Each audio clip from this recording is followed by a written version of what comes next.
அதாவது அமமுக அதிமுக தான் 99.9% தொண்டர்கள் ஓரணியில் இணைந்து விட்டோம். மற்றவர்கள் சுதந்திர இந்தியாவில் ஜனநாயக நாட்டில் யாருடைய விருப்பம் எது வேண்டாலும் செய்யலாம். அதனால யாரோ ஏதோ தொடங்கலாம். திடீர் சாம்பார், திடீர் இட்லி மாதிரி நான் சொல்றேன். அது மாதிரி திடீர் கட்சிகள் வரலாம். அம்மாவின் ஆட்சி அமைப்போம், அம்மாவின் கட்சியை ஒன்றிணைப்போம் என்று சொன்னவர்கள் அவர்கள் சாயம் வெளுக்கின்ற நேரம் வந்திருக்கு.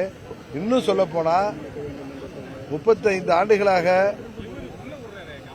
எனக்கு மாத்திரம் தெரிந்த சில நபர்களின் உண்மை சொரூபம் தமிழ்நாட்டு மக்களுக்கு தெரிய வந்து கொண்டிருக்கிறது. அதனால சீப்பை ஒழித்து விட்டாலோ இது போன்ற அம்மாவின் ஆட்சி வருவதை யாராலும் தடுக்க முடியாது. அதனால நீங்கள் வேண்டுமானால் அந்த 0.1% நீங்கள் எப்படி வேணாலும் எடுத்துக்கணும்.